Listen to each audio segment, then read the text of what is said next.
ഉസ്മാൻ ഇബ്നു അഫ്ഫാന്റെ മുസാഫ് തരാം, നിങ്ങൾ ഞങ്ങളുടെ കൂടെ നിൽക്കൂ എന്ന് പറഞ്ഞപ്പോൾ മുസാഫിനോടുള്ള കൊതി കാരണം, ആവേശം കാരണം അതിൻ്റെ പിന്നിൽ അണിനിരന്ന ആളുകൾക്ക് സ്വന്തം മതവിശ്വാസം പോലും നഷ്ടപ്പെട്ട് തിരിച്ച് നടക്കേണ്ടി വരുന്ന ഗതികേടിലേക്ക് കേരളത്തിലെ നല്ലൊരു ഭാഗം ചെറുപ്പക്കാരെ മാറ്റുന്നതിൽ പ്രധാനപ്പെട്ട പങ്ക് വഹിക്കുന്ന ഒരു ഗൂഢമായ അജണ്ട ഇന്ന് കേരളത്തിൽ ഇടതുപക്ഷം നടപ്പിലാക്കിക്കൊണ്ടിരിക്കുകയാണ്. അതുകൊണ്ട് നേർക്കുനേരെ മതത്തോട് വിമർശനമുണ്ടെങ്കിൽ ഉന്നയിക്കാം, ജമാഅത്തെ ഇസ്ലാമിയോട് വിമർശനമുണ്ടെങ്കിൽ അത് ഉന്നയിക്കാം, ഇസ്ലാമിനോട് വിമർശനമുണ്ടെങ്കിൽ അത് ഉന്നയിക്കാം. മുമ്പും ഉന്നയിച്ചിട്ടുണ്ട്, പലപ്പോഴും അതിന് മറുപടികൾ നിങ്ങൾക്ക് കിട്ടിയിട്ടുമുണ്ട്. ശരീഅത്ത് വിവാദത്തിൽ നേർക്കുനേരെ അത് ഈ കേരളം അനുഭവിച്ചതുമാണ്. പക്ഷേ യഥാർത്ഥത്തിൽ നേർക്കുനേരെ പറയുക, അതുപോലെ തന്നെ നേർക്കുനേരെ ഉണ്ടാക്കുക, മറ്റുള്ളവർക്ക് അതിന് ലൈസൻസ് കൊടുത്ത് അവർ യഥേഷ്ടം മുന്നോട്ട് പോകട്ടെ, അതിൻ്റെ ഗുണഭോക്താക്കൾ ബാലറ്റ് പെട്ടിയിൽ വീഴുന്ന 2 വോട്ടുകളാണ് എന്ന് മനസ്സിലാക്കുന്ന ശുദ്ധ വിഡ്ഢിത്തമാണ്. അധികകാലം ചരിത്രത്തിൽ പിടിച്ചു നിൽക്കാൻ നിങ്ങളുടെ ഊക്കുള്ള പ്രത്യയശാസ്ത്രത്തിന് പോലും സാധിക്കാതെ പോയ ഒരു ചരിത്രത്തിന്റെ ബാക്ക്ഗ്രൗണ്ടിൽ നിന്ന് സംസാരിക്കുമ്പോൾ ഇനി സംഘപരിവാർ കിനിഞ്ഞു നൽകുന്ന ഒരു ഇസ്ലാമോഫോബിക് അന്തരീക്ഷത്തിൽ ഞങ്ങൾ നിലനിൽക്കുമെന്ന് വിശ്വസിക്കുന്നത് പോലും പ്രിയപ്പെട്ടവരെ, ഗുണകാംക്ഷയോടുകൂടി നിങ്ങളോട് സംസാരിക്കുമ്പോൾ പോലും പറയുന്നത് വിലയിരുത്തപ്പെടുന്നു എന്ന തലക്കെട്ടിൽ നടത്തുന്ന സംവാദ സദസ്സാണ് ഇവിടെ പുരോഗമിച്ചുകൊണ്ടിരിക്കുന്നത്. ലോകത്ത് നേരത്തെ ഇവിടെ സൂചിപ്പിച്ചതുപോലെ ആഴത്തിൽ വേരോടിയ, വളരെ വേഗം പടർന്നു പന്തലിച്ച 12 രാജ്യങ്ങളിൽ വളരെ പെട്ടെന്ന് അധികാരത്തിൽ വന്ന 40ഓളം രാജ്യങ്ങളുടെ അഫിലിയേഷൻ സംവിധാനമായ സോവിയറ്റ് യൂണിയൻ നിലവിൽ വന്ന ഒരു പ്രത്യയശാസ്ത്രമാണ് കമ്മ്യൂണിസം എന്ന് പറയുന്നത്. പക്ഷേ ആ കമ്മ്യൂണിസം ഇന്ന് മ്യൂസിയത്തിലും പ്രതിമകളിലും ബസ് സ്റ്റോപ്പിൻ്റെ നെയിം ബോർഡുകളിലും മാത്രം പരിമിതപ്പെട്ട് നിൽക്കുന്ന ഒരു കാലഘട്ടത്തിലാണ് നമ്മൾ ആ പ്രത്യയശാസ്ത്രത്തെക്കുറിച്ച് സംസാരിച്ചു കൊണ്ടിരിക്കുന്നത്. യഥാർത്ഥത്തിൽ കമ്മ്യൂണിസം എന്ന് പറയുന്നത് ലോകത്തെ വലിയൊരു ഭാഗത്തെ പെട്ടെന്ന് ആകർഷിക്കുകയും പെട്ടെന്ന് ആളുകൾ നിരാശപ്പെടുകയും ചെയ്ത ഒരു ദർശനമാണ്. ഞാൻ അതിൻ്റെ വിശദാംശങ്ങളിലേക്ക് പോകുന്നില്ല, അതിവിടെ വിശദീകരിച്ചിട്ടുണ്ട്. നമുക്കറിയാവുന്നതുപോലെ ഇസ്ലാം എന്ന് പറയുന്ന വലിയ ഒരു ദർശനമുണ്ട്. ആ ദർശനത്തിൻ്റെ ആഴം, സൗന്ദര്യം, സന്തുലിതത്വം, സമഗ്രത, പ്രപഞ്ചത്തിലെ ഏത് സംവിധാനങ്ങളോടും അതിനോടുള്ള അതിൻ്റെ സമീപനം, ഇങ്ങനെ പല അർത്ഥത്തിലും വേറിട്ട് നിൽക്കുന്ന ഒരു ദർശനവും ഭൗതിക പ്രത്യയശാസ്ത്രവും തമ്മിൽ താരതമ്യം പോലും അർഹിക്കുന്നില്ല എന്ന് നമുക്ക് കമ്മ്യൂണിസ്റ്റ് പ്രത്യയശാസ്ത്രത്തിൻ്റെ ചരിത്രം പഠിച്ചാൽ മനസ്സിലാവുന്നതാണ്.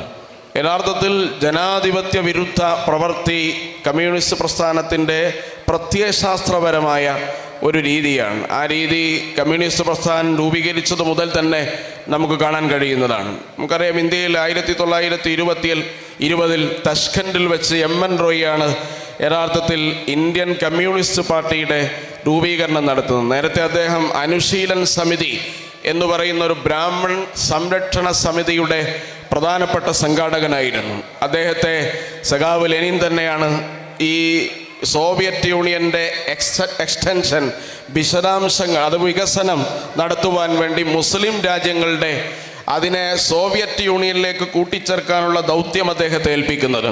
അങ്ങനെ അദ്ദേഹം ഉസ്ബെക്കിസ്ഥാൻ, തുർക്ക്മാനിസ്ഥാൻ, അതുപോലെ തബരിസ്ഥാൻ തുടങ്ങിയ പ്രദേശങ്ങളിൽ സഞ്ചരിക്കുകയും അങ്ങനെ ഇസ്ലാമിനെ കുറിച്ച് പഠിക്കുകയും മുസ്ലിങ്ങളുടെ പോരാട്ടശേഷിയെക്കുറിച്ച് വിലയിരുത്തുകയും മുസ്ലിം സമുദായം അധിനിവേശത്തോടും അക്രമത്തോടും ആക്രമോത്സുകതയോടും സ്വീകരിക്കുന്ന ചരിത്രത്തിലെ അതിൻ്റെ നിർണായകമായ പങ്കിനെക്കുറിച്ച് പഠിക്കുകയും അങ്ങനെ ഒരു പുസ്തകം തന്നെ അദ്ദേഹം രചിച്ചിട്ടുണ്ട്. യഥാർത്ഥത്തിൽ ഇസ്ലാമിൻ്റെ ചരിത്രപരമായ പങ്ക് എന്നാണ് അതിൻ്റെ പേര്. അത് ഇസ്ലാമിനെ കുറിച്ച് ഭൗതികവാദ അടിസ്ഥാനത്തിൽ എഴുതപ്പെട്ട ഏറ്റവും പ്രധാനപ്പെട്ട ഒരു പുസ്തകമാണ്. പക്ഷേ അതിൽ ഉള്ളടങ്ങിയിട്ടുള്ള അദ്ദേഹത്തിൻ്റെ ഇസ്ലാമോഫോബിക്, അന്നത്തെ ഇസ്ലാമോഫോബിയ എന്ന് പറയുന്ന ഒരു കാറ്റഗറി അന്നില്ല, പക്ഷേ ഇസ്ലാം വിരുദ്ധ മനോഭാവത്തിൻ്റെ ഒരു ഘടകം അതിൽ ഉള്ളടങ്ങിയത് നമ്മൾ സൂക്ഷിച്ചു വായിച്ചാൽ മനസ്സിലാക്കാൻ കഴിയുന്നതാണ്.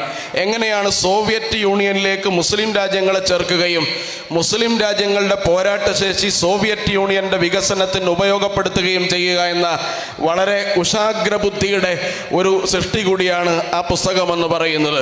സഖാവ് ലെനിൻ തന്നെ അദ്ദേഹം യഥാർത്ഥത്തിൽ അത്തരം കാര്യങ്ങളെക്കുറിച്ച് ധാരാളം പഠിക്കുകയും അന്വേഷിക്കുകയും ചിന്തിക്കുകയും ചെയ്ത ഒരാളാണ്.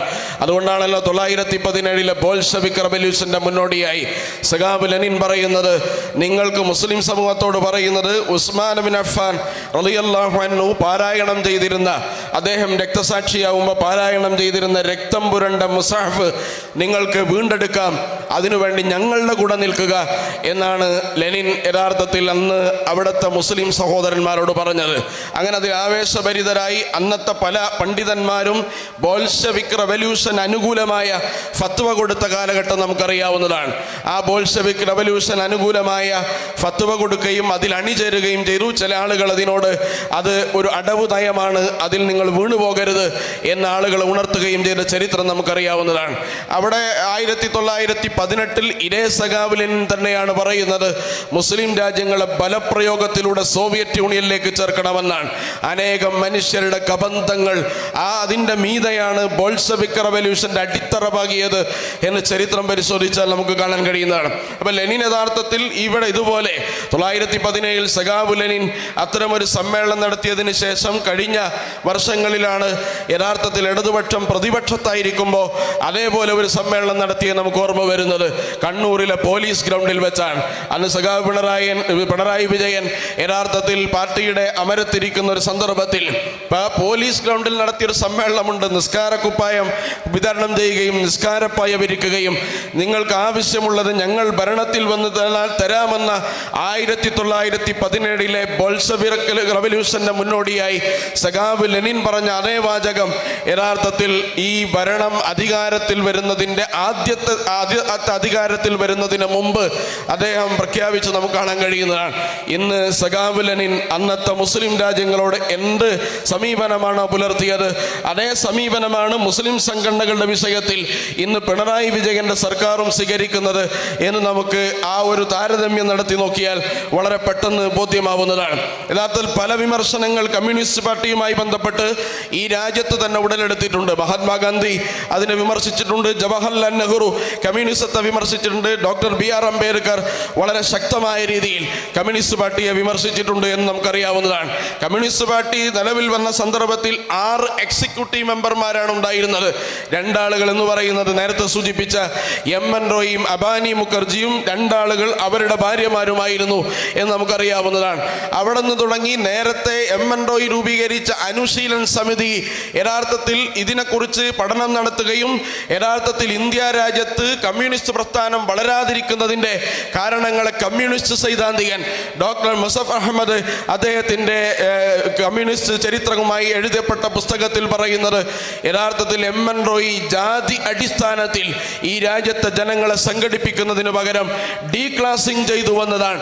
എന്ന് പറഞ്ഞാൽ വർഗരഹിത സമൂഹം എന്ന പേരിൽ വംശങ്ങളെയും വർഗങ്ങളെയും ഈ പ്രസ്ഥാനത്തിൻ്റെയും പാർട്ടിയുടെയും അകത്തേക്ക് വളരെ ബോധപൂർവമായി സന്നിവേശിപ്പിച്ചതിൻ്റെ ഫലമാണ് താഴ്ന്ന ജാതിക്കാരായ ആളുകളെ ഈ ബഹുജന അടിത്തറയിൽ ഇന്ത്യ രാജ്യത്ത് സംഘടിപ്പിക്കാൻ കഴിയാതെ പോയത് എന്ന് മുസഫർ അഹമ്മദിന്റെ നിരീക്ഷണം നമുക്ക് കാണാൻ കഴിയുന്നതാണ്. നേരത്തെ ഇവിടെ സൂചിപ്പിച്ചതുപോലെ വിമോചനം വാഗ്ദാനം ചെയ്ത് ലോകത്തെ പിടിച്ചുലച്ച ഒരു ദർശനമാണ് കമ്മ്യൂണിസം എന്ന് പറയുന്നത്.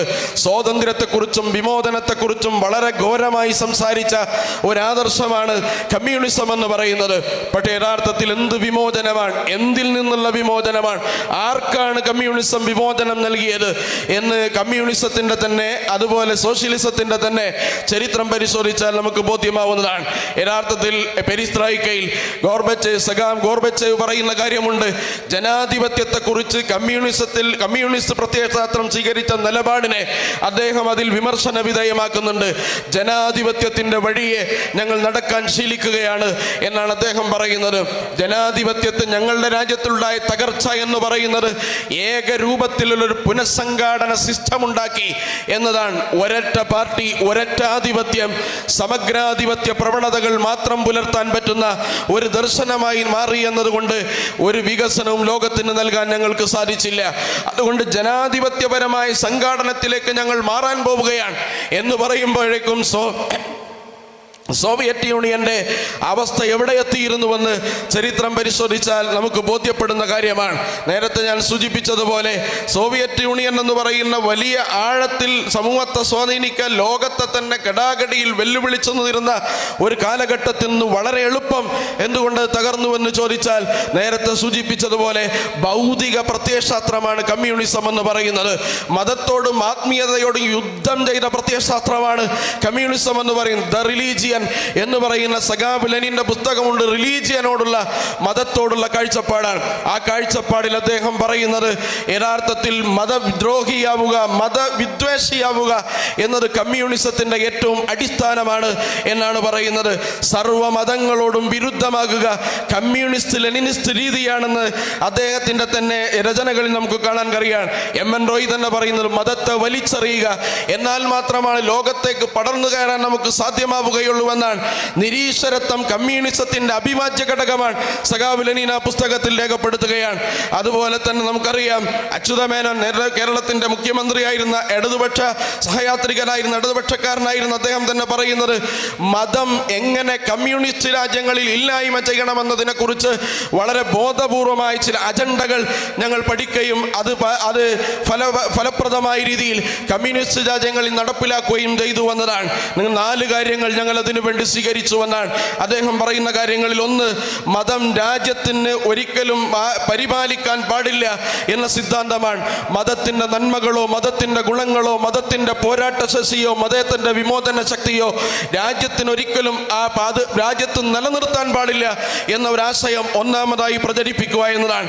രണ്ടാമത്തത്, മതത്തിന്റെ അടിസ്ഥാനത്തിലുള്ള സേവനപരമായ തൽപരതകൾ ഉണ്ടാവും. സമുദായ സേവന തൽപരത അത് ഇല്ലായ്മ ചെയ്യുക എന്നാണ്. അങ്ങനെ സമുദായങ്ങൾക്കും മതങ്ങൾക്കും സ്ഥാപനങ്ങൾ അനുവദിക്കാതിരിക്കുക, അതുപോലെ തന്നെ സേവന സംസ്കാരം വ്യാപിക്കാൻ ഇടവരുന്ന എല്ലാ ഇൻസ്റ്റിറ്റ്യൂഷനുകളെയും തകർക്കുക എന്നതാണ് രണ്ടാമതായി ഞങ്ങൾ സ്വീകരിച്ച വഴി. മൂന്നാമതായി സ്വീകരിച്ചത് മതവിരോധ പ്രചാരവേല നിയമപരമാക്കുക എന്നതാണ്. മതപ്രചാരവേല നിയമവിധേയമാക്കുക എന്നതാണ് ഞങ്ങൾ സ്വീകരിച്ച മൂന്നാമത്തെ വഴി എന്ന് പറയുന്നത്. നാലാമത്തത് മതഗ്രന്ഥങ്ങൾ പ്രസിദ്ധീകരിക്കാനുള്ള പെർമിഷൻ. കമ്മ്യൂണിസ്റ്റ് രാഷ്ട്രത്തിൽ എല്ലാം കുത്തകയാണ്, എല്ലാം സമഗ്രാധിപത്യമാണ്, എല്ലാം കേന്ദ്രീകരിച്ച ഒരു വ്യവസ്ഥയാണ്. എന്ത് വായിക്കണം, എന്ത് പറയണം, എന്ത് കുടിക്കണം, എന്ത് തിന്നണം എന്നൊക്കെ പറയുന്നത് ആവിഷ്കാര സ്വാതന്ത്ര്യത്തിന്റെ നിറം പകർന്നാടുന്ന ഇന്നത്തെ ആധുനിക ഇടതുലിബറുകൾ സത്യസന്ധമായി ചരിത്രത്തെ പഠിക്കുകയാണെങ്കിൽ സഖാവ് സ്റ്റാലിനും ലെനിനും മാവോ സേതുങ്ങും ഒക്കെ ഭരിച്ച അവിടുത്തെ ആ സിദ്ധാന്തത്തിന്റെ അടിസ്ഥാനത്തിൽ ലോകത്ത് പൂത്തുലഞ്ഞു പോയ ആ രാജ്യങ്ങളുടെ ചരിത്രം നമ്മൾ വായിക്കേണ്ടതാണ്. സഖാവ് കൃഷ്ണയ്യർ തന്നെ പറയുന്നത് അദ്ദേഹം മോസ്കോ സന്ദർശിച്ച്, അദ്ദേഹം കൃഷ്ണയ്യർ ഇടതുപെട്ട സഹയാത്രികനാണ്, അദ്ദേഹം മോസ്കോ സന്ദർശിച്ച് രേഖപ്പെടുത്തിയ ഡയറി കുറിപ്പുകൾ അദ്ദേഹം പറയുന്നത് സഖാവ് സ്റ്റാലിന്റെ ഒരു കഥയാണ്. ആ കഥയിൽ അദ്ദേഹം വിവരിക്കുന്നുണ്ട് അദ്ദേഹത്തിന്റെ ഹുക്ക കാണാനില്ലാതാവുകയും അത് അന്വേഷിക്കാൻ വേണ്ടി പോലീസ് ഉദ്യോഗസ്ഥനെ ഏർപ്പാടാക്കുകയും ചെയ്തു എന്നാണ്. ഉടനത് കണ്ടുപിടിച്ചു കൊണ്ടുവരണം എന്ന് അദ്ദേഹം പറയുകയാണ്. അങ്ങനെ പോലീസ് ഉദ്യോഗസ്ഥൻ സ്റ്റാലിന്റെ ഹുക്ക തെരഞ്ഞു പോവുകയാണ്. പക്ഷേ സ്റ്റാലിന്റെ പോക്കറ്റിൽ തന്നെ ഹുക്ക ഉണ്ടായിരുന്നു. അദ്ദേഹം അത് കണ്ടെത്തി വീണ്ടെടുത്തു എന്നാണ്. അപ്പൊ അദ്ദേഹം ഉദ്യോഗസ്ഥനെ വിളിച്ചു പറഞ്ഞു, അന്വേഷണം അവസാനിപ്പിക്കണം, ഹുക്ക തിരിച്ചു കിട്ടിയിട്ടുണ്ട് എന്നാണ്. ഉദ്യോഗസ്ഥൻ അതിന് കൊടുത്ത ഓഫീസർക്ക് അതിന് കൊടുത്ത മറുപടി, ഇതിനകം 4 പേരെ ഞാൻ പിടിക്കുകയും ചോദ്യം ചെയ്യുകയും അവർ കുറ്റം സമ്മതിക്കുകയും 4 പേരെ ഞാൻ കൊല്ലുകയും ചെയ്തിട്ടുണ്ട് എന്നതാണ്.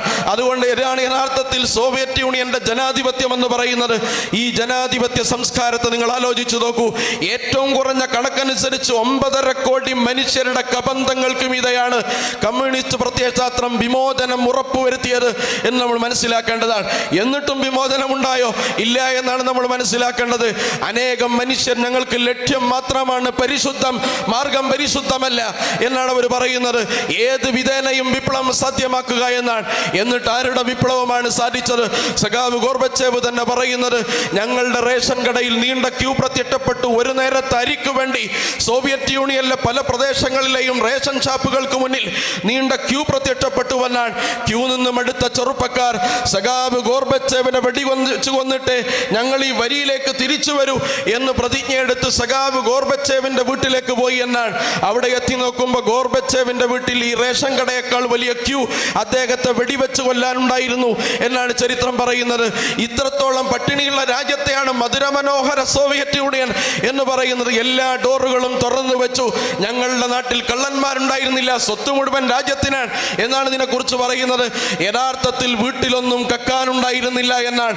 അനേകം സ്ത്രീകളുടെ ശരീരം വിറ്റ് രാജ്യത്തിന്റെ വരുമാനം വർദ്ധിപ്പിക്കേണ്ട ഗതികേടിലേക്ക് പിൽക്കാലത്ത് റഷ്യ എന്ന് പറയുന്ന സംവിധാനത്തെയും റഷ്യയോട് കൂടെ ചേർന്ന ഒരു സോവിയറ്റ് യൂണിയൻ എന്ന് പറയുന്ന സംവിധാനത്തിൽ ലയിച്ച രാഷ്ട്രങ്ങളെയും എത്തിച്ചതാണ് അവസാനം കമ്മ്യൂണിസം സാധ്യമാക്കിയ വിമോചനം എന്ന് പറയുന്നത്. അതുകൊണ്ട് പ്രിയപ്പെട്ടവരെ, അടിച്ചമർത്തപ്പെട്ട മർദ്ദിതരായ ജനവിഭാഗങ്ങളുടെ വിമോചനത്തെക്കുറിച്ച് വാഗ്ദാനം ചെയ്ത് ഏതോ ഒരു ഫാക്ടറിയുടെ മുന്നിൽ നിന്നുകൊണ്ട് ആ ഫാക്ടറിയിലെ തൊഴിലാളികളുടെയും തൊഴിലാളി വർഗത്തിൻ്റെയും അവസ്ഥകളെ നിരീക്ഷിച്ചുകൊണ്ട് ലോകത്തെ മുഴുവൻ തൊഴിലാളികളുടെയും അടിസ്ഥാന ഘടന ഇതാണെന്ന് പറയുന്നിടത്താണ് കാറൽ മാർക്സിന് പറ്റിയ ആദ്യത്തെ അബദ്ധം എന്ന് പറയുന്നത്. കാരണം ഇന്ത്യയിലേക്ക് എത്തി നോക്കുമ്പോൾ യഥാർത്ഥത്തിൽ ആ തൊഴിൽ വർഗത്തും തൊഴിൽ സംവിധാനവുമല്ല, അടിമുടി ജാതി അടിസ്ഥാനത്തിലുള്ള ഒരു രാജ്യത്ത് എങ്ങനെയാണ് വർഗാടിസ്ഥാനത്തിൽ ജനങ്ങളെ സംഘടിപ്പിക്കുക എന്നതിൻ്റെ കൺഫ്യൂഷൻ മൂത്തിട്ടാണ് യഥാർത്ഥത്തിൽ സഖാവി എം വി ഗോവിന്ദൻ പറയുന്നത് വൈരുദ്ധ്യാധിഷ്ഠിത ഭൗതികവാദമൊന്നും ഇവിടെ പറയാൻ പാടില്ല എന്നാണ്. പ്രപഞ്ചത്തിലെ വൈവിധ്യങ്ങളെ മനോഹരമായി സൗന്ദര്യാത്മകമായി സമന്വയിപ്പിച്ച് ലോകത്തിന്റെ സൗന്ദര്യം നിലനിർത്താൻ വിശുദ്ധ ഖുർആൻ ആഹ്വാനം ചെയ്ത ഈ വൈവിധ്യങ്ങളെ വൈരുദ്ധ്യങ്ങളാക്കി ചേർത്തുവെന്നാണ്. വൈരുദ്ധ്യങ്ങളാക്കി ചിത്രീകരിക്കുകയും ആ വൈരുദ്ധ്യങ്ങൾ തമ്മിലുള്ള സംഘർഷങ്ങളിൽ രൂപപ്പെടുന്ന സമവായങ്ങളെ ലോകക്രമത്തിന്റെ അടിസ്ഥാനമായി നിശ്ചയിക്കുകയും ചെയ്ത ശുദ്ധ ഭൗതിക പ്രത്യയശാസ്ത്രം മനുഷ്യന്റെ ആത്മാവിനും മനുഷ്യന്റെ മനസ്സിനും മനുഷ്യന്റെ ഫീലിങ്സിനും മനുഷ്യന്റെ ഇമോഷനും ഒരു തരിമ്പും വില കൽപ്പിക്കാത്ത ഒന്ന്. അതുകൊണ്ടാണ് നിങ്ങൾ ആലോചിച്ചു നോക്കൂ, ഇന്നാളുകൾ ഇങ്ങനെ പുളകിതരാവുകയാണ്. കമ്മ്യൂണിസം തിരിച്ചു വരുന്നു എന്നാണ് അവർ പറയുന്നത്. ഏതുപോലെ മുമ്പൊരു സ്ഥാനാർത്ഥി സ്വതന്ത്രമായി എല്ലാ മത്സരത്തിലും മത്സരിക്കുന്ന സ്വതന്ത്രനായ ഒരു സ്ഥാനാർത്ഥി ഉണ്ടായിരുന്നു. പേര് പറഞ്ഞാൽ നിങ്ങൾക്കറിയാം. അദ്ദേഹം തന്റെ ഇലക്ഷൻ പ്രചാരണം നടത്തുമ്പോൾ ഏതെങ്കിലും ഒരു സിനിമാ തിയേറ്റർ വിട്ടുവരുമ്പോൾ ആ തിയേറ്ററിൽ വിട്ടുവരുന്ന ആളുകളുടെ മുന്നിൽ നിന്നുകൊണ്ട് ആയിരക്കണക്കിന് ജനങ്ങളുടെ അകമ്പടിയോടുകൂടി ഇതാ ഈ സ്വതന്ത്ര സ്ഥാനാർത്ഥി വരുന്നു എന്ന് പറയുന്നത് പോലെയുള്ള അവസ്ഥയാണ്. കമ്മ്യൂണിസം തിരിച്ചു വരുന്നു എന്ന് പറയുന്നവരുടെ അവസ്ഥ യഥാർത്ഥത്തിൽ പുറങ്കാലുകൊണ്ട് തട്ടിത്തെറിപ്പിച്ച വിമോചനം ഒട്ടും ലോകത്തിന് ഫിറ്റല്ലെന്ന് ലോകത്തിന്റെ നിലനിൽപ്പിൽ തന്നെ ബോധ്യപ്പെടുത്തി കൊടുത്തിയ ഒരു ആദർശമാണ്. അല്ലെങ്കിൽ നിങ്ങൾ ആലോചിച്ചു നോക്കൂ, വിമോചനം യഥാർത്ഥത്തിൽ ആവശ്യമുള്ള ജനത ഈ കമ്മ്യൂണിസത്തെ സ്വീകരിച്ചിട്ടുണ്ടോ? ആഫ്രിക്കൻ രാജ്യങ്ങളിലേക്ക് കടന്നു ചെന്നപ്പോൾ ആദ്യത്തെ നിമിഷത്തിൽ തന്നെ പുറങ്കാലുകൊണ്ട് കമ്മ്യൂണിസ്റ്റ് പ്രത്യയശാസ്ത്രത്തെ തട്ടിത്തെറിപ്പിച്ചു. ആഫ്രിക്കയിലെ ജനത എന്ന് പറയുന്നത് അവർക്ക് യഥാർത്ഥത്തിൽ വിമോചനം എന്ന് പറയുന്നത് ഉമയ്യത്തിന്റെ കാലിത്തൊഴുത്തിൽ കാലികൾക്ക് കൊടുക്കുന്ന കാടിയിൽ കൈയിട്ട് കിട്ടുന്ന അത്താഴമായി ഭക്ഷിച്ചിരുന്ന ഉമയ്യത്തിന്റെ കാലിത്തൊഴുത്തിൽ അന്തിയുറങ്ങിയിരുന്ന അല്പം വസ്ത്രം മാത്രം ധരിച്ച് വിയർപ്പിന്റെ ഗന്ധവും പേറി മനുഷ്യനാണോ എന്നതുപോലും സംശയിച്ച് ജീവിച്ചിരുന്ന എത്യോപ്യൻ അടിമ ബിലാൽ ഇബ്നു റബാഹിനെ കഅബയുടെ മുകളിലേക്ക് കയറ്റിയ ഒരു വിമോചന പ്രത്യയശാസ്ത്രത്തെയാണ് ആഫ്രിക്ക രണ്ട് കൈയും നീട്ടി സ്വീകരിച്ചതെന്ന് ചരിത്രം പരിശോധിച്ചാൽ അറിയാവുന്നതാണ്. ഈ വിമോചനം എന്ന് പറയുന്നത് കാപ്പട്യമാണ് എന്നല്ല. യഥാർത്ഥത്തിൽ ഇന്ന് കമ്മ്യൂണിസം യഥാർത്ഥത്തിൽ ഇന്ത്യ രാജ്യത്ത് സംഘടിപ്പിക്കുന്നതിന്റെ പുനഃസംഘാടനം പെരിസ്ട്രോയിക്കയായി ആ ഇന്ത്യൻ കമ്മ്യൂണിസ്റ്റ് പാർട്ടി സ്വീകരിച്ചിട്ടുള്ള ഇസ്ലാം വിരുദ്ധ പ്രചാരണങ്ങളെയാണ്, ഇസ്ലാമോഫോബിക്കായ പ്രചാരണങ്ങളെ ഏറ്റവും കൂടുതൽ സ്വീകരിച്ചിരിക്കുകയാണ്. നിങ്ങൾ ആലോചിച്ചു നോക്കേണ്ടതാണ്.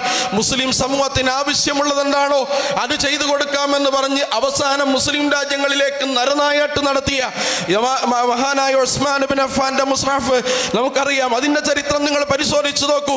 യഥാർത്ഥത്തിൽ തുർക്കുമാനിസ്ഥാനിലാണ് ആ മുസ്ഹഫിന്റെ പഴയ കോപ്പി ഉണ്ടായിരുന്നത്. സോവിയറ്റ് യൂണിയന്റെ സൈന്യം ഇരച്ചു കയറി തുർക്കുമാനിസ്ഥാനിലെ ഏറ്റവും പുരാതന മുസ്ഹഫിന്റെ കോപ്പി, ഉസ്മാൻ ഇബ്നു അഫ്ഫാൻ രക്തസാക്ഷിയാവുമ്പോൾ പാരായണം ചെയ്ത വിശുദ്ധ ഖുർആനിന്റെ കോപ്പി, അത് നശിപ്പിക്കാൻ സോവിയറ്റ് യൂണിയൻ ഇരച്ചു വന്നപ്പോൾ തുർക്കുമാനിസ്ഥാന്റെ തന്നെ കമാൻഡറായിരുന്ന ജനറൽ അലി അക്ബർ പാഷ ആ മുസ്ഹഫിന്റെ കോപ്പി എടുത്ത് ട്രെയിൻ ഒറ്റക്ക് ഓടിച്ച് തഷ്കണ്ടിലേക്ക് നാടുകടത്തി. ഇന്നും ആ മുസ്ഹഫിന്റെ കോപ്പി ഉസ്ബെക്കിസ്ഥാനിലെ തഷ്കണ്ടിൽ നിലനിർത്തിയത് തുർക്കുമാനിസ്ഥാനിലെ മതബോധമുള്ള ഒരു സൈനിക കമാൻഡറുടെ ഉത്തരവാദിത്ത ബോധമാണ്. അല്ലാതെ മുസ്ഹഫ് തിരിച്ചു വരാമെന്ന് പറഞ്ഞ വാഗ്ദാനങ്ങളാണ്.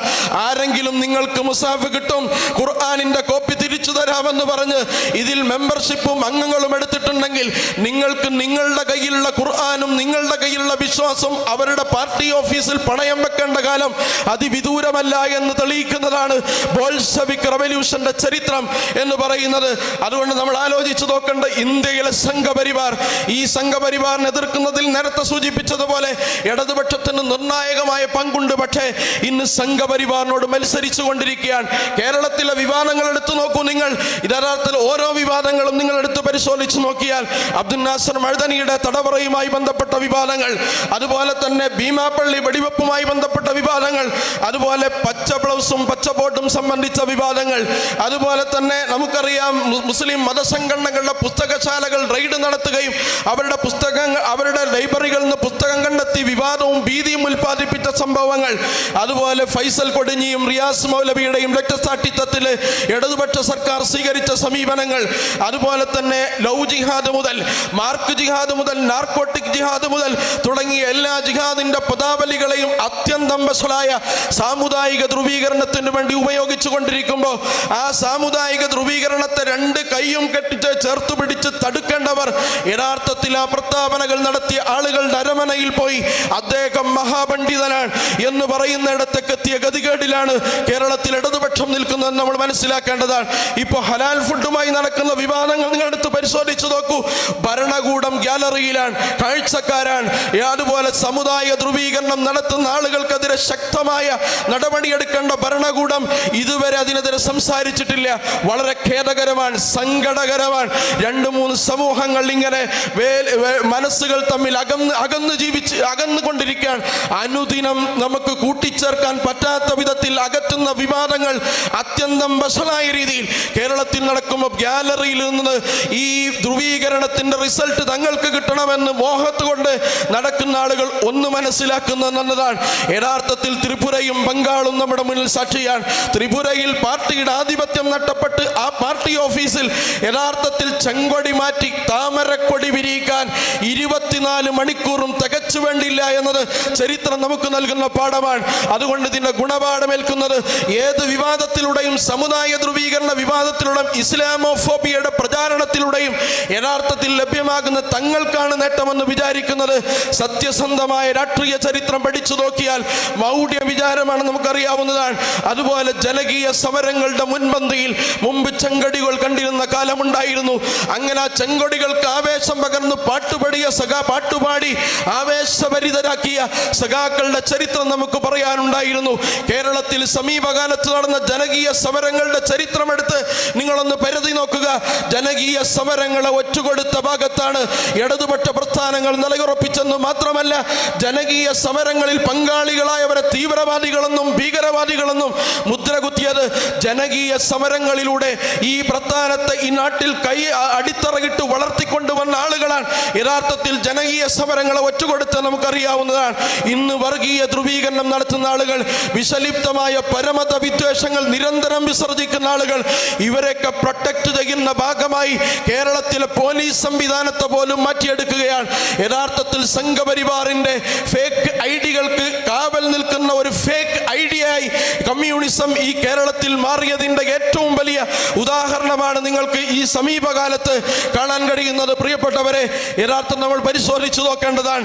വിമോചനം ആർക്ക് നേടിക്കൊടുത്തെന്ന് ചോദിക്കേണ്ടതാണ്. സയ്യിദ് അബുൽ അഅ്ല മൗദൂദി നേരത്തെ ഇത് പ്രവചിച്ചതാണ്. മോസ്കോയുടെ തെരുവിൽ ഗതി കിട്ടാതെ കമ്മ്യൂണിസം അലയുന്ന ഒരു കാലം വരും. വാഷിംഗ്ടൺ സിറ്റിയിലും ന്യൂയോർക്ക് സിറ്റിയിലും പ്രേതബാധയേറ്റ മുതലാളിത്തത്തെ നിങ്ങൾ കാണേണ്ടി വരും. അതുപോലെ തന്നെ പ്രവചന സമാനമായ ഈ സംസാരമുണ്ടല്ലോ, അത് ലോകത്ത് പുലർന്ന് നമ്മൾ കണ്ടതാണ്. സാമ്പത്തിക വിപത്തയിൽ മുതലാളിത്ത സാമ്പത്തിക വിപത്ത് സ്വീകരിച്ച അമേരിക്ക ഇന്ന് ഏറ്റവും കൂടുതൽ റിസർച്ച് ചെയ്യുന്ന പേപ്പറുകൾ ഏത് വിഷയത്തിലാണ്? ഇസ്ലാമിക സാമ്പത്തിക വ്യവസ്ഥയെ കുറിച്ചാണ്. 5000 പേപ്പറുകളും ജേണലുകളും ഇന്ന് അമേരിക്ക പ്രതിവർഷം പുറത്തിറക്കുന്നത് ഇസ്ലാമിക സാമ്പത്തിക വ്യവസ്ഥയെ കുറിച്ചും ഇസ്ലാമിക് ബാങ്കിങ്ങിനെ കുറിച്ചുമാണ്. ഏറ്റവും കൂടുതൽ ലോകത്ത് ഇസ്ലാമിക് ബാങ്കിങ്ങിനെ കുറിച്ച് സെമിനാർ നടത്തുന്നത് ഇന്ന് UK ആണ്. പക്ഷേ കമ്മ്യൂണിസ്റ്റ് രാഷ്ട്രങ്ങൾ നിങ്ങൾ ആലോചിച്ചു നോക്കേണ്ടതാണ്. മുതലാളിത്തം ഇസ്ലാമിക് ബാങ്കിങ്ങിനെ കുറിച്ചും ഇസ്ലാമിക സാമ്പത്തിക വ്യവസ്ഥയെക്കുറിച്ചും ഗവേഷണം നടത്തുമ്പോൾ മുതലാളിത്തത്തിലേക്ക് വഴിമാറി സഞ്ചരിക്കുകയാണ്. മുതലാളിത്തം ഇന്ന് ഏറ്റവും കൂടുതൽ തൊഴിലാളികൾ ചൂഷണം ചെയ്യുന്ന രാജ്യം ചൈനയായി മാറിയിരിക്കുകയാണ്. തൊഴിലാളി വർഗത്തിന്റെ സുഖലോലുപമായ ഒരു ജീവിതത്തെ സ്വപ്നം കണ്ട് പടുത്തുയർത്തപ്പെട്ട ചൈന ഇന്ന് ലോകത്തെ തന്നെ ഏറ്റവും കൂടുതൽ തൊഴിലാളികളെ ചൂഷണം ചെയ്യുന്ന ഒരു രാജ്യമായി മാറിയിരിക്കുകയാണ്. അതുപോലെ തന്നെ ഉയ്ഗൂർ മുസ്ലിങ്ങളുമായി ബന്ധപ്പെട്ട ചൈനയുടെ വിവാദം നമുക്കറിയാവുന്നതാണ്. 3 ഉയ്ഗൂർ പ്രദേശങ്ങളിലെ പള്ളിയാണ് ചൈന കഴിഞ്ഞ 4 മാസത്തിനുള്ളിൽ തകർത്തതെന്ന് മാത്രമല്ല, ആ പള്ളി തകർത്തെടുത്ത് പബ്ലിക് ടോയ്ലറ്റുകൾ ചൈനീസ് സർക്കാർ നിർമ്മിക്കുകയും പാർട്ടി അനുസരിക്കൂ എന്നാൽ നിങ്ങൾക്ക് രക്ഷപ്പെടാം എന്ന മുദ്രാവാക്യം ടോയ്ലറ്റിന്റെ മുകളിൽ എഴുതി വെക്കുകയും ചെയ്ത സാമ്രാജ്യമാണ് ചൈന എന്ന് പറയുന്നത്. അതുപോലെ തന്നെ ഉയ്ഗൂർ മുസ്ലിങ്ങൾക്ക് ഒരു കോൺസെൻട്രേഷൻ ക്യാമ്പ് ഇന്ന് ലോകത്ത് നടക്കുന്നത് ചൈനയിലാണ്. പേര് എഡ്യൂക്കേഷൻ ട്രെയിനിങ് ക്യാമ്പ് എന്നാണ്. ട്രെയിനിങ് കൊടുക്കുകയാണ്. യഥാർത്ഥത്തിൽ 24 മണിക്കൂറിൽ 10-20 മിനിറ്റ് മാത്രം എഴുന്നേൽക്കാൻ സൗകര്യമുള്ള ചെയറിൽ ബന്ധിച്ചിരിക്കുന്ന 100 കണക്കിന് ഉയ്ഗൂർ മുസ്ലിങ്ങളുടെ ചരിത്രം, ഉയ്ഗൂറിലെ ആളുകൾ, പല ആളുകളും മൈഗ്രേറ്റ് ചെയ്ത ആളുകൾ ഉയ്ഗൂർ മുസ്ലിങ്ങളുടെ കഥ നമുക്ക് പറഞ്ഞു തരികയാണ്. യഥാർത്ഥം നിങ്ങൾ ആലോചിച്ച് നോക്കൂ, ഇന്ന് പാർട്ടി രേഖ പുറത്തിറക്കിയിരിക്കുകയാണ്. സമ്മേളനത്തിൽ ലോക്കൽ കമ്മിറ്റിയിലും ഏരിയ കമ്മിറ്റിയിലും വായിക്കാനുള്ള രേഖകൾ എന്ന് പറയുന്നത് നമ്മൾ എടുത്ത് വായിച്ചു നോക്കിയാൽ അത്ഭുതപ്പെട്ടു പോകുന്നതാണ്. ഒരു ഇടതുപക്ഷ പ്രസ്ഥാനം ഇത്തരം രേഖ എങ്ങനെയാണ് പുറത്തിറക്കുക എന്നാണ്. എന്നിട്ടൊരു ആത്മവിമർശനം അതിൽ അവർ പ്രചരിപ്പിക്കുന്നുണ്ട്. ആ ആത്മവിമർശനം എന്താണ്? പാർട്ടി പ്രവർത്തകരിൽ ന്യൂനപക്ഷ വിരുദ്ധ വികാരം ശക്തിപ്പെടുന്നു എന്നാണ് ആ പ്രചാരണം എന്ന് പറയുന്നത്. എങ്ങനെ ശക്തിപ്പെടാതിരിക്കാനാണ്? എല്ലാ വിവാദങ്ങളിലും യഥാർത്ഥത്തിൽ സാക്ഷാൽ യോഗി ആദിത്യനാഥ് ലവ് ജിഹാദ് കേസിൽ കോട്ട് ചെയ്യുന്നത് ഒരു കമ്മ്യൂണിസ്റ്റ് മുഖ്യമന്ത്രിയാണ്. അതുപോലെ തന്നെ ഇന്ന് ലോകത്ത് തന്നെ ഇസ്ലാം വിരുദ്ധ പ്രചാരണങ്ങളുടെ മുന്നണി പോരാളികളായ RSSന്റെ ഗ്ലോബൽ സൈദ്ധാന്തികർ ഏറ്റവും കൂടുതൽ അവരുടെ പരീക്ഷണശാലയായി മനസ്സിലാക്കുന്നത് ഇന്ന് കമ്മ്യൂണിസത്തിന് ആകെ ഒരു പച്ചത്തുരുത്തായി അവർ മനസ്സിലാക്കുന്ന യഥാർത്ഥത്തിൽ കേരളത്തിലെ രാഷ്ട്രീയ സംഭവ വികാസങ്ങളെയാണ്. അതുകൊണ്ട് ഇന്ന് സംഘപരിവാറിന്റെ ആലയിലേക്ക് സ്വന്തം അനുയായികളെ കെട്ടിക്കൊടുക്കുന്ന ഒരു ബ്രോക്കറേജ് തൊഴിലാളി പ്രസ്ഥാനമായി കമ്മ്യൂണിസം മാറിയിരിക്കുന്നു, അധപതിച്ചിരിക്കുന്നു. അതുകൊണ്ട് ആ കമ്മ്യൂണിസ്റ്റ് പ്രസ്ഥാനങ്ങൾ ആത്മവിമർശനത്തിന് തയ്യാറാവേണ്ടതാണ്. യഥാർത്ഥത്തിൽ ഈ രാജ്യത്ത് സംഘപരിവാർ കൊത്താൻ ഭാഗത്തിൽ പത്തി വിടർത്തി നിൽക്കുന്ന ഈ സന്ദർഭത്തിൽ അതിൻ്റെ കൈക്ക് പിടിക്കാൻ സാധ്യമാവുന്ന മുഴുവൻ സംവിധാനങ്ങളെയും കൂടെ കൂട്ടിക്കൊണ്ട് നടത്തേണ്ട ബഹുജന മുന്നേറ്റത്തിൽ തങ്ങളുടെ പങ്ക് അടയാളപ്പെടുത്തേണ്ടതിന് പകരം തങ്ങൾ ഇങ്ങനെ മുന്നേറ്റം നടത്തുന്ന ഓരോരുത്തരുടെയും കർത്തൃത്വത്തെ മുൻനിർത്തിക്കൊണ്ട് ചോദ്യം ചെയ്യുകയും തങ്ങൾക്കൊന്നും അതിന് അധികാരമില്ല, നിങ്ങൾക്കൊന്നും അതിന് അധികാരമില്ല എന്ന് സ്ഥാപിക്കുകയും ചെയ്യുന്ന തിരക്കാണ് കമ്മ്യൂണിസ്റ്റ് പ്രസ്ഥാനങ്ങൾ അറിഞ്ഞോ അറിയാതെയോ സംഘപരിവാർ വിരുദ്ധ പ്രക്ഷോഭത്തെ ദുർബലപ്പെടുത്തുന്ന നിലപാടാണ് അവർ സ്വീകരിച്ചു കൊണ്ടിരിക്കുന്നത്. അതുകൊണ്ട് ഓരോ വിവാദങ്ങളിലെയും ബലീവസമായ സാമുദായിക ധ്രുവീകരണം നടക്കുന്ന സമയത്ത് മതനിരപേക്ഷ സംസ്കാരത്തെയും മതേതര പാരമ്പര്യത്തെയും ഉയർത്തിപ്പിടിക്കുന്നു എന്ന് അഭിമാനിക്കുന്നവർ യഥാർത്ഥത്തിൽ അതിനുവേണ്ടി പരിശ്രമിക്കുന്നതിന് പകരം തങ്ങൾ നേരത്തെ ഭരണത്തുടർച്ചയ്ക്ക് വേണ്ടി നടത്തിയ സോഷ്യൽ എഞ്ചിനീയറിംഗിന്റെ ഗുണഭോക്താക്കളാകാൻ വേണ്ടി നടക്കുന്ന പ്രധാനപ്പെട്ട ഒരു തിരക്കിൽ കേരളത്തിലെ സാമുദായിക അന്തരീക്ഷം തകർന്നോട്ടെ എന്നൊരു മൗനാനുവാദമുണ്ടോ എന്ന് സംശയിക്കുന്ന രീതിയിലാണ് ഭരണകൂടത്തിന്റെ നിലപാടുകൾ എന്ന് പറയുന്നത്. അതുകൊണ്ട് പ്രിയപ്പെട്ടവരെ, കാലഹരണപ്പെട്ട ഒരു പ്രത്യയശാസ്ത്രമാണ്. ആർക്കും അതിൽ പ്രതീക്ഷയുമില്ല. നേരത്തെ തിയേറ്റർ വിട്ടു വരുമ്പോൾ മുന്നിൽ നിൽക്കുന്ന ആ മനുഷ്യൻ പറഞ്ഞതുപോലെ ആയിരക്കണക്കിന് മനുഷ്യർ ചെങ്കൊടി എന്തി വരുന്നു എന്ന് പകൽ കിനാവ് കാണാനല്ലാതെ ലോകത്ത് ചെങ്കൊടി കൊണ്ടിനൊരു വിപ്ലവം ഉണ്ടാവുകയില്ല. യഥാർത്ഥത്തിൽ മോസ്കോയിൽ സ്വാതന്ത്ര്യം തരാം, നിങ്ങൾക്ക് സ്വാതന്ത്ര്യം തരാം, നിങ്ങൾക്ക് ഭക്ഷണം തരാം, പാർപ്പിടം തരാം, റൊട്ടി തരാം, ഭക്ഷണം തരാം, പാർപ്പിടം തരാം, അതുപോലെ തന്നെ നിങ്ങൾക്ക് സമരം ചെയ്യാൻ നിങ്ങൾക്ക് സ്വാതന്ത്ര്യം തരാം എന്ന് പറഞ്ഞ് ഞങ്ങൾ അധികാരത്തിന്റെ സോപാനത്തിലേക്ക് ഞങ്ങളുടെ വിമോചന ക്രിയാശേഷിയെ ഉപയോഗപ്പെടുത്തിക്കൊണ്ട് അധികാരത്തിൽ വന്ന കമ്മ്യൂണിസ്റ്റ് പ്രസ്ഥാനങ്ങൾ ഞങ്ങൾക്ക് ഒടുവിൽ ഭക്ഷണം തന്നില്ല, പാർപ്പിടം തന്നില്ല എന്ന് മാത്രമല്ല, ഭക്ഷണം തരൂ എന്ന് പറയാനുള്ള സ്വാതന്ത്ര്യം പോലും ഞങ്ങൾക്ക് വകവെച്ചു തന്നില്ല. ടിയാൻമെൻ സ്ക്വയർ പ്രക്ഷോഭത്തെ നമുക്കറിയാവുന്നതാണ്. അതിന്റെ അടിസ്ഥാനം ഇതാണ്. അനേകം വിദ്യാർത്ഥികളുടെ രക്തസാക്ഷിത്വത്തിന് യഥാർത്ഥത്തിൽ രക്തസാക്ഷിത്വത്തിന്റെ ഹേതുവായ പോരാട്ടം എന്ന് പറയുന്നത് ഒടുവിൽ അവർക്ക് തന്നെ തകർക്കേണ്ടി വന്നു. സഖാവ് ലെനിന്റെ പ്രതിമയും സഖാവ് സ്റ്റാലിന്റെ പ്രതിമയും തകർക്കേണ്ടി വന്നു. അങ്ങനെ തകർത്തപ്പം മോസ്കോയിൽ സഖാവ് ലെനിന്റെ പ്രതിമ തച്ചുടച്ച് സ്വാതന്ത്ര്യം സിന്ദാബാദ് എന്ന് മോസ്കോയുടെ നടുത്തളത്തിലിറങ്ങി ചെറുപ്പക്കാർ മുദ്രാവാക്യം വിളിച്ചപ്പോ അരുതെന്ന് പറയാൻ കമ്മ്യൂണിസത്തിന്റെ നടുത്തളമായ മോസ്കോയിൽ ഒരു കുട്ടി പോലും പോലും ഉണ്ടായിരുന്നില്ല എന്നാണ് ചരിത്രം പറയുന്നത്. അക്ഷരാർത്ഥത്തിൽ ഭേദബാധയേറ്റ ഒരു പ്രത്യയശാസ്ത്രത്തെ നിങ്ങൾ ആലോചിച്ചു നോക്കേണ്ടതാണ്. എന്തെങ്കിലും അർത്ഥത്തിൽ ഒരു ക്രിയാശേഷി അതിനുണ്ടെങ്കിൽ അത് ഉപയോഗപ്പെടുത്തേണ്ട അവസാനത്തെ ഫിനിഷിംഗ് പോയിന്റിലാണ്, അവസാനത്തെ പോയിന്റിലാണ് കമ്മ്യൂണിസ്റ്റ് പ്രസ്ഥാനങ്ങൾ നിൽക്കുന്നത്. സംഘപരിവാറിനെതിരെ പൊരുതണമെങ്കിൽ ലോകത്തെ കോർപ്പറേറ്റ് മുതലാളിത്തത്തിന്റെ അടക്കി വാടുന്ന സമഗ്രാധിപത്യത്തിനെതിരെയും മുതലാളിത്ത തണ്ടകൾക്കെതിരെയും ശബ്ദിക്കണമെങ്കിൽ, ഒരിക്കൽ കൂടി മനസ്സറിഞ്ഞ് ഇൻകുലാബ് വിളിക്കാൻ നിങ്ങൾക്ക് സന്നദ്ധമാവണമെങ്കിൽ, പ്രിയപ്പെട്ടവരെ, നിങ്ങൾ തൊഴിലാളി വർഗത്തിന്റെ കൂടെയും അടിച്ചമർത്തപ്പെട്ട ആളുകളുടെ കൂടെയും നിൽക്കാൻ ആത്മാർത്ഥമായി സന്നദ്ധമാവണം. അതിനു പകരം അനേകം കോർപ്പറേറ്റുകൾക്ക് വേണ്ടി ബില്ലിൽ ഒപ്പിടുന്നവർ ദല്ലാളുമാരായി യഥാർത്ഥത്തിൽ സംഘപരിവാറിന്റെ ബി ടീമായി മത്സരിക്കാൻ തുനിയുന്ന ഒരു പ്രവണത നിങ്ങൾ അവസാനിപ്പിക്കേണ്ടതാണ്. അവസാനിപ്പിച്ചില്ല എങ്കിൽ കേരളത്തിലും ഇനി കമ്മ്യൂണിസം ഉണ്ടാകും. റെയിൽവേ സിഗ്നൽ അത് ഗാർഡ് ഉയർത്തുന്ന ഒരു ചുവപ്പ് കൊടി മാത്രമായി ഈ പ്രത്യയശാസ്ത്രം അവശേഷിക്കും. അതിനിടവരുത്താതിരിക്കാൻ ക്രിയാശേഷിയുള്ള, അതുപോലെ തന്നെ വിമോചനം പുലരുന്ന ഒരു മുദ്രാവാക്യം പുലർത്തുന്ന മുഴുവൻ സംവിധാനങ്ങളെയും ചേർത്ത് പിടിച്ചുകൊണ്ട് നടത്തേണ്ട ഒരു സമരത്തിന് പകരം സംഘപരിവാറിന്റെ ഇസ്ലാമോഫോബിയ പ്രചരണങ്ങളെ കടമെടുത്തുകൊണ്ട് ജനാധിപത്യത്തെ എല്ലായിടങ്ങളിലും തച്ചു തകർത്തുകൊണ്ട് ക്യാമ്പസുകളിൽ പോലും നിങ്ങൾ ആലോചിച്ചു നോക്കൂ, ക്യാമ്പസുകളിൽ പോലും സ്വാതന്ത്ര്യമില്ല. മടപ്പള്ളിയും മഹാരാജാസും കേരളവർമ്മയും അടക്കമുള്ള അനേകം ക്യാമ്പസുകൾ നമുക്കറിയാം. ഏക പാർട്ടി നരകങ്ങളായി മാത്രം സംവിധാനിച്ച ക്യാമ്പസുകളാണ്. അവിടെ ഒരാൾ മുദ്രാവാക്യം വിളിച്ചാൽ, മറു രാഷ്ട്രീയ പാർട്ടിയുടെ കൊടി പിടിച്ചാൽ അവനെ അടിച്ച് ഹോസ്പിറ്റലിൽ അഡ്മിറ്റ് ആക്കുന്ന, അല്ലെങ്കിൽ അവനെ മർദ്ദിച്ചുകൊണ്ട് അത്യന്തം ക്രൂരമായ രീതിയിൽ ആ സംവിധാനത്തെ കൈകാര്യം ചെയ്യുന്നവരാണ് ഈ പാർട്ടിയുടെ ഭാവിയിലെ കൊടി പിടിക്കുന്നെങ്കിൽ ജനാധിപത്യത്തെ ബോധത്തെ ഏറ്റവും ആഴത്തിൽ സ്പർശിക്കാൻ ഇനിയും ഒരവസരം നിങ്ങളുടെ മുന്നിൽ ഉണ്ടായിക്കൊള്ളണമെന്നില്ല. സംഘപരിവാർ എന്ന് പറയുന്ന വിഷലിപ്തമായ പ്രത്യയശാസ്ത്രം ഈ രാജ്യത്ത് അപ്പാടും വിഴുങ്ങുന്ന സമയത്ത് തങ്ങൾ മാത്രം അതിൽ നിന്ന് സുരക്ഷിതമാണ്. എത്ര ഇസ്ലാമോഫോബിയ പ്രസംഗിച്ചാലും, എത്ര ഇസ്ലാമോഫിരുദ്ധയുടെ പ്രചാരണത്തിന്റെ ഗുണഭോക്താക്കളാണ് ഞങ്ങളുമെന്ന് നടിച്ചാലും, മത്സരിച്ചാലും നിങ്ങൾ മാത്രം ബാക്കിയാവുന്ന ഒരു ലോകം സംഘപരിവാറിന്റെ നിഘണ്ടുവിലില്ല എന്ന യാഥാർത്ഥ്യം ബോധ്യപ്പെട്ടുകൊണ്ട് യഥാർത്ഥത്തിൽ മതവിരുദ്ധ പ്രത്യയശാസ്ത്രത്തിന്റെ ആ ബാക്ക്ഗ്രൗണ്ടിൽ നിന്നുകൊണ്ട്, ആ പ്ലാറ്റ്ഫോമിൽ നിന്നുകൊണ്ട് മതവിരുദ്ധത കേരളത്തിലെ ക്യാമ്പസുകളിൽ നിന്ന് പ്രചരിപ്പിച്ചുകൊണ്ടിരിക്കുകയാണ്. ഉദാര ലൈംഗികത കേരളത്തിന്റെ ക്യാമ്പസിൽ പ്രചരിപ്പിച്ചുകൊണ്ടിരിക്കുകയാണ്. മുമ്പൊക്കെ ഇടതുപക്ഷ ലിബറലുകൾ ഈ ചർച്ചകൾ കേരളത്തിൽ ഉയർത്താറുണ്ട്. പക്ഷെ അത് പാർട്ടിയുടെ പേരിലായിരിക്കില്ല, ആളുകളായിരിക്കും. പക്ഷെ ഇന്ന് ഡിവൈഎഫ്ഐയുടെയും SFIയുടെയും പേരിൽ കേരളത്തിലെ ക്യാമ്പസുകളിലും തെരുവിലും നടത്തുന്ന പല ചർച്ചകളും നാലാള് കൂടുന്ന സദസ്സിൽ ഉറക്കെ പറയാൻ പറ്റാത്ത ടൈറ്റിലുകളാണ്. കേരളവർമ്മയിലെയും അതുപോലെ കോഴിക്കോട് മെഡിക്കൽ കോളേജിലുമൊക്കെ അവർ നടത്തിയ ചർച്ചയുടെ ഹെഡിങ്ങും തലക്കെട്ടും വിഷയവും എന്താണ് എന്ന് നമുക്കറിയാവുന്നതാണ്. ഉദാര ലൈംഗികതയും സവർഗ ലൈംഗികതയും യഥാർത്ഥത്തിൽ ഒട്ടിയിറക്കിക്കൊണ്ട്, അതുപോലെ തന്നെ ആ ഉദാര ഫെമിനിസ്റ്റ് വാദങ്ങളെയും കേരളത്തിന്റെ പൊതുവിടങ്ങളിലേക്കും ക്യാമ്പസുകളിലേക്കും എഴുന്നള്ളിക്കുന്നതിൽ ഇന്ന് യഥാർത്ഥത്തിൽ വലിയ പങ്ക് വഹിക്കുന്നത് ഇടതുപക്ഷ പ്രസ്ഥാനങ്ങളാണ്.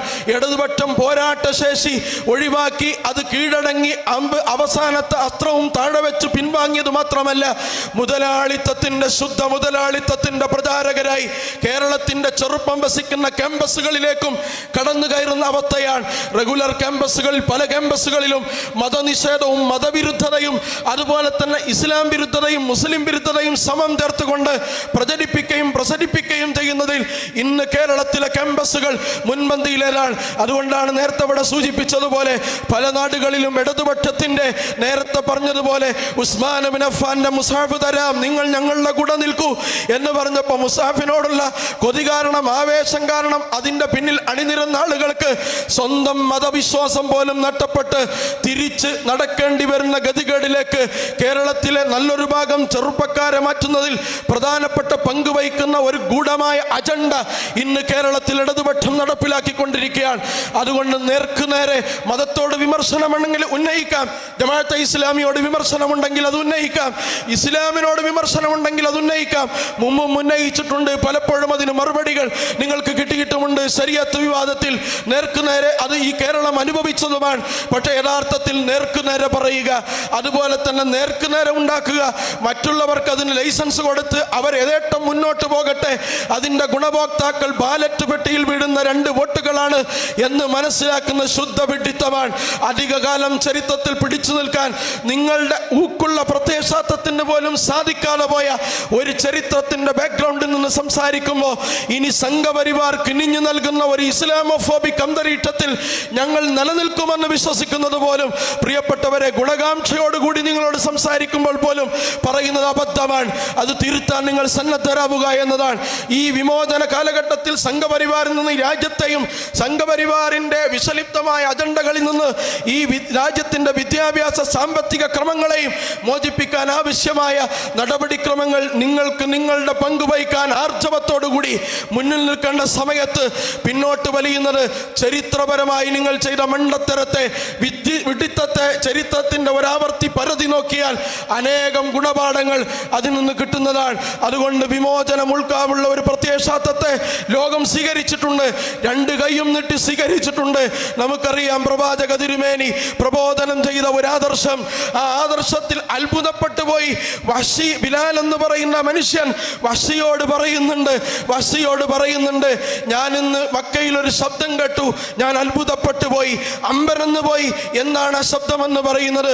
ഞാനും നീയുമൊക്കെ മനുഷ്യനാണ് എന്ന് പറയുന്ന ഒരു ശബ്ദം ഞാൻ പുതുതായി കേട്ടുവെന്നാണ്. വഹ്ശി ഇങ്ങനെ ആലയിൽ പ്രവർത്തിച്ചു കൊണ്ടിരിക്കുകയാണ്. അദ്ദേഹം ശ്രദ്ധിക്കാതെ ഞാനും നീയും മനുഷ്യരാണെന്ന് പറയുന്ന പ്രത്യയശാസ്ത്രമോ സാധ്യമല്ല എന്നാണ്. അനേകം മനുഷ്യർക്ക് വിമോചനത്തിന്റെ തെളിതീരെമ്പാടും ഒഴിച്ചു കൊടുത്ത് അവരെങ്ങനെ ചേർത്ത് പിടിച്ച് ചീർപ്പിന്റെ പല്ലുകളെ പോലെ സമന്മാരാണെന്ന് പറഞ്ഞപ്പോ മാഞ്ചസ്റ്റർ ഫാക്ടറിയിലെ തൊഴിലാളികൾക്ക് മാത്രം സമത്വം വാഗ്ദാനം ചെയ്ത ഈ ദർശനത്തെ ലോകത്ത് വിമോചനം ആഗ്രഹിച്ച ഏതെങ്കിലും ജനത സ്വീകരിച്ചിട്ടുണ്ടോ എന്നതാണ്. ഇന്ത്യ സ്വീകരിക്കാത്തതിന്റെ കാരണം ഇന്ത്യയിലെ കമ്മ്യൂണിസ്റ്റ് പാർട്ടിയെ കുറിച്ച് മുമ്പ് അതിൽ പ്രവർത്തിച്ച പല ആളുകളും എഴുതിയിട്ടുണ്ട്. അതൊരാവർത്തി നമ്മൾ വായിച്ചു നോക്കേണ്ടതാണ്. അതുകൊണ്ട് ആർക്കും വിമോചനം വാഗ്ദാനം ചെയ്യാത്ത, അതുപോലെ തന്നെ വിമോചനം വാഗ്ദാനങ്ങളിൽ മാത്രം ഒതുങ്ങിയ, ലോകത്തെ പ്രലോഭിച്ച് അവസാനം ലോകത്തിന് അനേകം മനുഷ്യരുടെ കണ്ണീരും പട്ടിണിയും വിശപ്പും അതുപോലെ തന്നെ കഥനകഥകളും മാത്രം സംഭരിച്ച ഒരു പ്രത്യയശാസ്ത്രത്തെ ഇട്ട് വിളിക്കേണ്ട പേരാണ് കമ്മ്യൂണിസം എന്ന് പറയുന്നത്. അതുകൊണ്ട് പ്രിയപ്പെട്ടവരെ, ആ പ്രത്യയശാസ്ത്രത്തിൽ ലോകത്ത് ഉദയം ചെയ്തപ്പോൾ വിമോചനം എന്ന ഒരു സ്വപ്നത്തിന്റെ ഒരു കണിക പോലെങ്കിലും നിങ്ങളുടെ ഹൃദയത്തിൽ ഇനിയും അവശേഷിക്കുന്നുണ്ടെങ്കിൽ, അതിന് ശേഷി പ്രകടിപ്പിക്കാൻ നിങ്ങൾ സന്നദ്ധമാണെങ്കിൽ, പ്രിയപ്പെട്ടവരെ, ഈ രാജ്യം വിമോചനം ആഗ്രഹിക്കുന്ന ഈ രാജ്യം ഇന്ന് പലരിൽ നിന്നും വിമോചനം ആഗ്രഹിക്കുന്ന സ്ത്രീ വിമോചനം, അതുപോലെ തന്നെ ന്യൂനപക്ഷങ്ങളുടെ വിമോചനം, മുസ്ലിം സമൂഹത്തിന്റെ സുരക്ഷ തുടങ്ങിയ പല കാര്യങ്ങളും അത്യന്തം അപകടകരമായ ഒരു ലൈനിലെത്തി നിൽക്കുന്ന സന്ദർഭത്തിൽ ഒരുമിച്ച് ഒന്നിച്ചു നിൽക്കാൻ, അതുപോലെ തന്നെ ഒന്നിച്ചതിനെ പ്രതിരോധിക്കുവാനുള്ള ശേഷി നിങ്ങൾ പ്രകടിപ്പിക്കുക. ഇല്ലെങ്കിൽ ഞാൻ നേരത്തെ സൂചിപ്പിച്ചതുപോലെ സിഗ്നൽ കൊടുക്കുന്ന വാർഡന് സിഗ്നൽ നിർത്താൻ, വണ്ടിക്ക് നിർത്താൻ, സ്റ്റോപ്പ് ചെയ്യാൻ കാണിക്കുന്ന ഒരു പതാകയായി ഈ പാർട്ടിയുടെ ചരിത്രം അവശേഷിക്കും. അതിൽ നിന്ന് രക്ഷിക്കാനുള്ള ബാധ്യത ഒന്നാമതായി നിങ്ങൾക്ക് മാത്രമാണുള്ളത് എന്ന് ആവർത്തിച്ച് പറഞ്ഞുകൊണ്ട് ഞാൻ എൻ്റെ വാചകം അവസാനിപ്പിക്കുന്നു. അസ്സലാമു അലൈക്കും വറഹ്മത്തുള്ളാഹി വബറകാതുഹു.